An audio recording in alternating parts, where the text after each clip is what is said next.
Hello aspirant, આજે આપણે વાત કરીશું સીસી 2026ની બેઝિક સ્ટ્રેટેજી વિશે કે કઈ રીતે તમારે પ્રિલિમ્સ એક્ઝામ ક્રેક કરવી. બહુ લાંબો વિડીયો નહીં કરીએ, શોર્ટમાં પતાવીશું. જો વાત કરીએ તો અત્યાર સુધી જાહેરાતમાં 2 સુધારા થયા છે અને જગ્યા વધી છે, જેમાં ગ્રુપ એમાં 2942 વેકન્સી, જ્યારે ગ્રુપ બીમાં 4396 જુનિયર ક્લાર્કની વેકન્સી, એમ ટોટલ 7338 વેકન્સી છે, જે ગયા વખતની સીસી કરતાં ઘણી બધી વધારે જગ્યા છે. તો આ એક ગોલ્ડન ચાન્સ છે તમારે એક્ઝામ ક્લિયર કરવા માટે. જો ફોર્મ્સની વાત કરીએ કે કેટલા ફોર્મ ભરાયા, તો અરાઉન્ડ 5 લાખની આસપાસ ફોર્મ સબમિટ થઈ ચૂક્યા છે.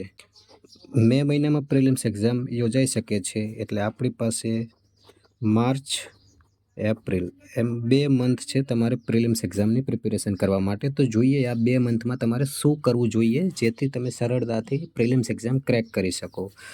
અને પ્રિલિમ્સ એક્ઝામ ક્રેક કર્યા બાદ મેન્સ એક્ઝામ માટે કેટલા લોકોને બોલાવશે, તો જો જગ્યાના 7 ગણા એમ અરાઉન્ડ વાત કરીએ તો 50,000 લોકો મેન્સ એક્ઝામ માટે ક્વોલિફાય કરશે. તો તમારે 5 લાખ સ્ટુડન્ટમાંથી 50,000 સ્ટુડન્ટમાં આવવાનું છે જે મેન્સ એક્ઝામ લખશે. વાત કરીએ પ્રિલિમ્સ એક્ઝામની, તો આ વખતે 150 માર્કનું પેપર રહેશે, જે ગયા વખતે 100 માર્ક્સની પ્રિલિમ્સ હતી. એની જગ્યાએ કરંટ અફેર્સના 30 માર્ક એડ થયા છે. અને આપણે અગાઉના વિડીયોમાં વાત કરી હતી કે નવો સિલેબસ કઈ રીતનો છે. તો વાત કરીએ પ્રિલિમ્સ એક્ઝામ, તો 150 માર્કની પ્રિલિમ્સ છે, જેમાં Gujarati grammar 15 marks, English grammar 15 marks, reasoning 60 marks, maths 30 mark અને કરંટ અફેર્સને બેઝિક જીકે 30 માર્ક, એમ 150 માર્કનું પેપર રહેશે.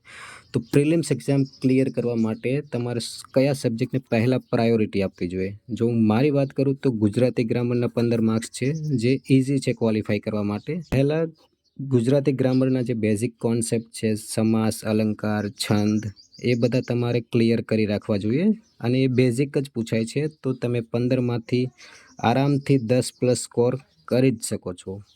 અને જો તમારે ઇંગ્લિશમાં ફાવટ હોય તો 15માંથી તમે અરાઉન્ડ 7 to 8 માર્ક્સ આરામથી લાવી શકો છો બેઝિક ઇંગ્લિશ ગ્રામરથી. પહેલાં Gujarati grammar basic concept clear રાખવા, ઇંગ્લિશ ગ્રામરના પણ બેઝિક નિયમો યાદ રાખવા. પ્રિલિમ્સ એક્ઝામમાં જે ક્વોલિફાઈંગ સ્કોર છે, એ જે રિઝનિંગના 60 માર્ક્સ અને મેથ્સના 30 માર્ક્સ એમ છે, 90 માર્ક્સનું મેથ્સ રિઝનિંગ છે, તેમાંથી જ તમારે સ્કોર કરવો પડશે. 90માંથી મેક્સિમમ તમારે 70+ માર્ક્સ લાવવા જોઈશે જો તમારે પ્રિલિમ એક્ઝામ ક્રેક કરવી હોય તો. કરંટ અફેર્સ 30 માર્ક્સનું છે, તો તે લાસ્ટ 3 મંથમાંથી પણ આવી શકે છે, લાસ્ટ 6 મંથનું પણ પૂછી શકે છે. તો તેમાં અરાઉન્ડ તમારે 15ની આસપાસ સ્કોર કરો તો વધુ સારું રહેશે. એના માટે તમે લાસ્ટ 3 મંથ યા લાસ્ટ 6 મંથ્સની કોઈ મંથલી કરંટ અફેર્સની પીડીએફ યા કોઈ બી મેગેઝિન યુઝ કરી શકો છો. તો તમારે પ્રિલિમ્સમાં તમારો ટાર્ગેટ સ્કોર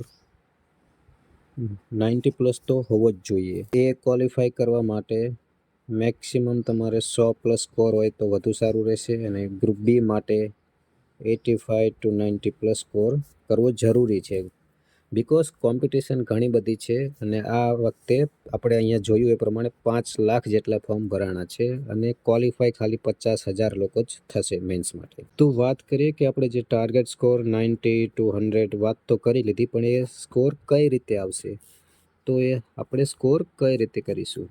તો એના માટે સિમ્પલ રસ્તો છે કે જે એસએસસીના જૂના ક્વેશ્ચન પેપર છે તેના પીવાયક્યુઝ જાતે સોલ્વ કરો. જે સીસીની જે ગઈ વખતે 71 શિફ્ટમાં પેપર લેવાના હતા એ સોલ્વ કરો. આ બંને મોસ્ટ ઇમ્પોર્ટન્ટ છે. એસએસસી પીવાયક્યુ અને સીસીના 71 શિફ્ટના પીવાયક્યુ તમે કરી લીધા તો તમે પ્રિલિમ્સનું 70% કામ કરી લીધું છે. અને બાકી તો તમે જે ડેઇલી પ્રેક્ટિસ, જે તમે પીવાયક્યુની પ્રેક્ટિસ કરી શકો છો, કોઈ બુક કે કોઈ પીડીએફના ક્વેશ્ચન ડેઇલી પ્રેક્ટિસ કરો. મોક ટેસ્ટ આપો, આ વેરી ઇમ્પોર્ટન્ટ છે. મોક ટેસ્ટ આપશો તો તમને ખબર પડશે કે 2 કલાકની અંદર તમારાથી પેપર પૂરું થાય છે કે કેમ.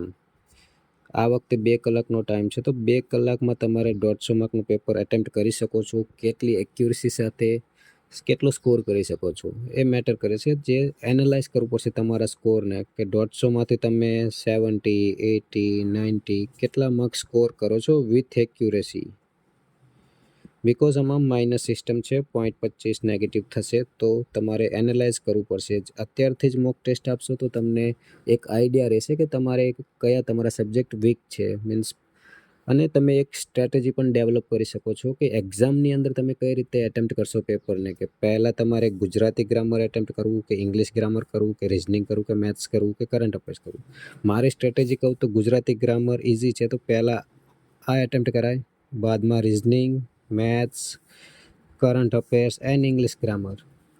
તો તમે મોક ટેસ્ટ આપશો તો તમને એક આઈડિયા આવશે કે તમારે પેટર્ન શું રાખવી છે સોલ્વ કરવાની. એનાલાઇઝ કરો, તમારા વીક પોઈન્ટ એનાલાઇઝ કરો, તમારી સ્ટ્રેન્થ કયા ચેપ્ટરમાં છે. જો તમારી એવરેજ છે, પ્રોફિટ એન્ડ લોસ છે, પર્સન્ટેજ છે, જેમાં સારી ફાવર છે તો તે ક્વેશ્ચન પહેલાં સોલ્વ કરી લેવા. રિઝનિંગ બધાનું સારું હોય છે તો રિઝનિંગ પહેલાં જ એટેમ્પ્ટ કરવું. તો તમે મોક ટેસ્ટ આપો અને એનાલાઇઝ કરો કે કઈ રીતે તમે ડેવલપમેન્ટ લાવી શકો છો પોતાનામાં. અને કરંટ અફેર્સ માટે તો કોઈ પણ મેગેઝિન, કોઈ બી પબ્લિકેશનની ચાલશે. તમે એનું મંથલી કરંટ અફેર્સ યા વીકલી કરંટ અફેર્સ પ્રિફર કરી શકો છો. અને એક બેઝિક કે stick with one method. Maths રિઝનિંગના કોઈ ક્વેશ્ચન છે તે ઘણી બધી રીતે સોલ્વ થતા હોય છે, પરંતુ તમને જે યોગ્ય લાગે, તમને જે મેથડમાં ફાવટ છે એ જ મેથડ સાથે સ્ટ્રિક્ટ રહો.